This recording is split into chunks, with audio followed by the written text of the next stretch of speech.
আপনাদের জবা গাছে কি অনেক অনেক কুড়ি এবং ফুল ফোটাতে চাইছেন, অথচ আপনার গাছে কোনোভাবেই কুড়ি ও ফুল ফুটছে না, কিংবা গাছের কোনো গ্রোথ হচ্ছে না? বন্ধুরা, আজকের আমার ভিডিওতে জানাবো কোন ম্যাজিক তরল এবং একটি বিশেষ ট্যাবলেটের প্রয়োগে গাছে আসবে নতুন গ্রোথ ও ফুটবে অসংখ্য কুড়ি ও ফুল। নমস্কার বন্ধুরা, আমি সুমিত। আপনারা দেখছেন বেঙ্গলি গার্ডেনার এবং আমার চ্যানেলে আপনাদের সবাইকে জানাই অনেক অনেক স্বাগত। বন্ধুরা, আমরা এখন জুলাই মাসে আছি, আর এই জুলাই মাস মানেই কিন্তু আমরা জানি বর্ষার মরশুম। এই সময় মাঝে মাঝেই হঠাৎ ঝমঝমিয়ে বৃষ্টি হচ্ছে, আবার কখনো চড়া রোদ উঠছে। আর এই যে বৃষ্টিটা হচ্ছে, সেটা কিন্তু আমাদের গাছের পক্ষে ভীষণ ভালো। তবে বন্ধুরা, এই বর্ষায় ছোট ছোট কিছু বিষয় আমাদের লক্ষ্য রাখতে হবে। গাছকে আমরা এখন কোন ধরনের খাবার দেব, যে খাবারগুলো পেয়ে আমাদের গাছের পাতা থাকবে একদম সবুজ আর গাছে আসবে হাজারেরও বেশি কুড়ি। বন্ধুরা, যেসব গাছে একেবারে কুড়ি আসছে না, আপনার গাছ দীর্ঘদিন ধরে হয়তো একইভাবে থমকে আছে, সেই গাছেও কিন্তু কুড়ি চলে আসবে। আজকে আমি যে বিশেষ উপাদান এবং ঘরোয়া পরিচর্যার কথা বলবো, সেটা যদি আপনারা মাসে দুবার ব্যবহার করেন, তাহলেই কিন্তু আপনার গাছের প্রত্যেকটি শাখায় শাখায় কুড়ি আসবে। এবং যেসব ছোট ছোট গাছের একেবারে বৃদ্ধি হচ্ছে না, গাছগুলো থমকে পড়ে আছে, সেই গাছেরও কিন্তু দ্রুত বৃদ্ধি হবে। বন্ধুরা, ঘরোয়া খাবার যদি আমরা গাছে বারবার দিই, সেটা কিন্তু আমাদের গাছের মাটির জন্য ভীষণ ভালো। বারবার রাসায়নিক সার যদি গাছে দেন, তবে টবের মাটিটা কিন্তু আমাদের অনেক সময় অ্যালকালাইন হয়ে যায়। সেই কারণে আমাদের গাছে অনেক সময় একেবারে কুড়ি আসতে চায় না। এই জুলাই মাসে প্রথমে যে কাজটি আমাদের করতে হবে, সেটা হচ্ছে যেসব টবের মাটিতে আগাছা জন্মাবে এই বর্ষার বৃষ্টির জলে, সেটা কিন্তু সাথে সাথে তুলে ফেলে দিতে হবে। এই সময় বৃষ্টির জলে প্রচুর পরিমাণে নাইট্রোজেন থাকার কারণে টবের মাটিতে প্রচুর আগাছার জন্ম হয়। তাই অবশ্যই এই আগাছাগুলোকে তুলে ফেলতে হবে একদম শিকড় সমেত। তা না হলে আমরা যে খাবারগুলো দেব, সেই পুষ্টি কিন্তু এইসব আগাছাগুলোই শোষণ করে নেবে, গাছ আর পাবে না। দ্বিতীয় বিষয় হচ্ছে, যেসব গাছগুলো লক্ষ্য করে দেখবেন উপরের ডালগুলো একটু সরু হয়ে গেছে, হয়তো আগে অনেক ফুল দিয়েছে, তারপর ডালগুলো একদম সরু হয়ে গেছে, সেই ডালগুলোকে কিন্তু আপনাদের কেটে ফেলে দিতে হবে। এই সব ডালে যদি নতুন করি আসেও, সেই ফুলের সাইজটা কিন্তু অনেকটা ছোট আসবে। সেই কারণে এই সরু ডালগুলো কেটে ফেলে দেবেন। এছাড়াও অতিরিক্ত লম্বা হয়ে গেছে যেই ডালগুলো, সেগুলোকে কেটে দিন।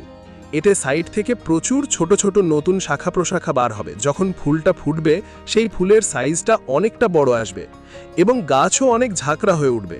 দেখুন, আমি এইখান থেকে ডালটি কেটে দিয়েছিলাম, এখন চারিদিক থেকে আরও নতুন ডাল বেরোচ্ছে। ডাল কাটের পর আপনারা একটু ফাঙ্গিসাইড অবশ্যই লাগিয়ে দেবেন, যেহেতু জুলাই মাস, মাঝে মাঝেই এখন বৃষ্টি হচ্ছে, আর এই বৃষ্টির জল যদি ওই কাটা অংশে পড়ে, তাহলে কিন্তু ডালগুলো কালো হয়ে পচন ধরে যাবে, যাকে আমরা ডাইব্যাক বলি। সেই কারণে একটু সাফ ফাঙ্গিসাইডের পেস্ট বানিয়ে ভালো করে প্রলেপ দিয়ে দেবেন। এইভাবে সাফ ফাঙ্গিসাইড যদি আপনার কাছে না থাকে, তাহলে রান্নাঘরের হলুদ গুলার পেস্ট ব্যবহার করবেন, সেটাতেও দারুণ কাজ হবে। তারপর আমাদের যে বিষয়টা লক্ষ্য রাখতে হবে জবা গাছের জন্য, সেটা হচ্ছে হঠাৎ বৃষ্টির কারণে যেসব গাছের পাতা হলুদ হয়ে যাচ্ছে এই সময়, সেই পাতাগুলোকে কিন্তু গাছ থেকে ছিঁড়ে ফেলে দেব। তা না হলে কিন্তু বৃষ্টির জলটা যখন পড়বে, ওই হলুদ পাতা যদি ডালে আটকে থাকে, তাহলে সেখানে পচন ধরে ফাঙ্গাস লেগে যাবে। সেই কারণে হলুদ পাতাগুলোকে অবশ্যই গাছ থেকে ফেলে দেবেন এবং বিশেষ করে বাসি ফুলগুলোকেও আপনারা রোজ তুলে ফেলে দেবেন, কারণ এই বাসি ফুল পচে কিন্তু গাছে ফাঙ্গাসের আক্রমণ হয়। পুরনো বাসি ফুল ও হলুদ পাতা ফেলে দিলে গাছে কোনো ফাঙ্গাস ধরার ভয় থাকবে না এবং গাছে দ্রুত গতিতে নতুন কুড়ি আসতে শুরু করবে। তারপর যে বিষয়টা আমরা লক্ষ্য করব, সেটা হচ্ছে টবের মাটিটাকে আমরা হালকা খোড়াই করব। এই সময় হালকা খোড়াইটা করব এই কারণে, যাতে মাটিটা আমাদের উর্বর ও বায়ু চলাচল বা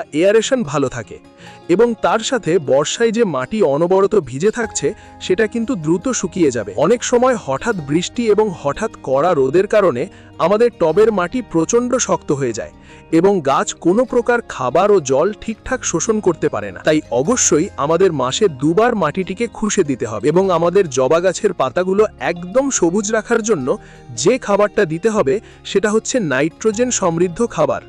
আর ছোট ছোট গাছে যে অসংখ্য কুড়ি আসবে, তার জন্য কিন্তু আমাদের পটাশিয়াম সমৃদ্ধ খাবার দিতে হবে। আর যেসব গাছ একদম বৃদ্ধি হচ্ছে না, থমকে আছে সেই সব গাছের জন্য কিন্তু ভরপুর নাইট্রোজেন এবং ফসফরাস সমৃদ্ধ খাবার দিতে হবে। তবেই কিন্তু আমাদের গাছের শিকড়টা যত মজুত থাকবে এবং বৃদ্ধি হবে, আমাদের গাছটা কিন্তু উপরের দিকে তত সুন্দর বেড়ে উঠবে। এরপর আসি গাছে বড় বড় ফুলের সাইজে। সেই বড় বড় ফুলের সাইজের জন্য কিন্তু গাছকে ভরপুর পটাশিয়াম ও মাইক্রোনিউট্রিয়েন্ট দিতে হবে। চলুন দেখে নেওয়া যাক কি এমন জাদুকরী উপাদান প্রয়োগ করলে সমস্ত পুষ্টিমৌল গাছ খুব ভালোভাবে পাবে এবং গাছের রোগ প্রতিরোধ ক্ষমতা বহুগুণ বেড়ে যাবে। আজকে আমি যে জিনিসটার কথা বলবো তা আমাদের প্রত্যেকের আশেপাশের ওষুধের দোকানে খুব সহজেই পেয়ে যাব।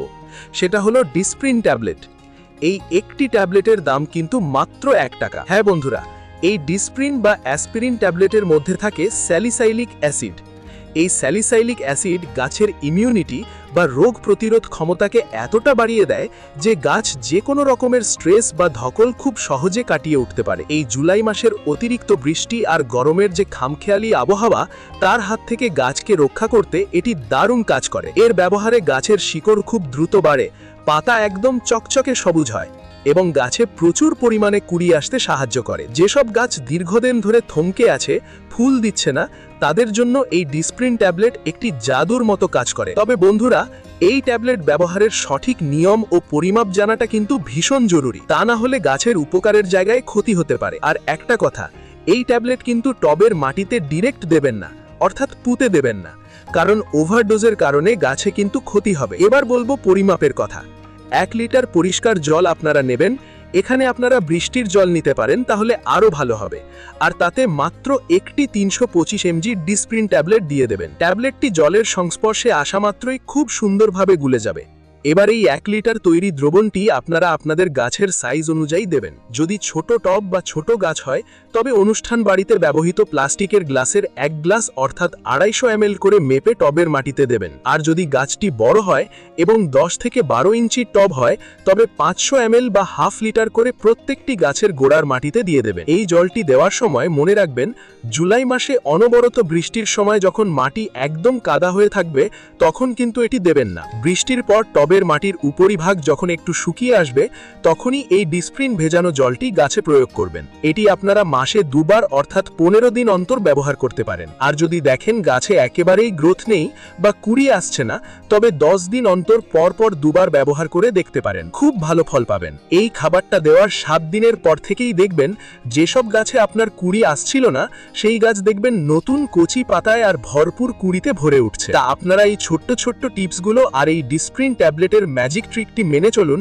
দেখবেন আপনাদের জবা গাছও এই বর্ষায় কুড়িতে হাসবে। ভিডিওটা যদি আপনাদের এতটুকু উপকারে আসে, তবে ঝটপট একটা লাইক দিয়ে দিন আর কমেন্টে জানান আপনাদের জবা গাছে এখন ফুল আসছে কিনা বা আপনারা কি সমস্যা ফেস করছেন। বাগান প্রেমী বন্ধুদের সাথে ভিডিওটা প্রচুর শেয়ার করুন আর চ্যানেলটা সাবস্ক্রাইব করে পাশের বেল আইকনটি প্রেস করুন, যাতে সবার আগে আপনার কাছে আমার এই রকম বাগান বিষয়ক ভিডিওগুলি পৌঁছে যায়। আজ তবে আসি, দেখা হচ্ছে ঠিক পরের ভিডিওতে। সবাই খুব ভালো থাকুন, সুস্থ থাকুন এবং এভাবেই আনন্দ নিয়ে গাছ করতে থাকুন। ধন্যবাদ।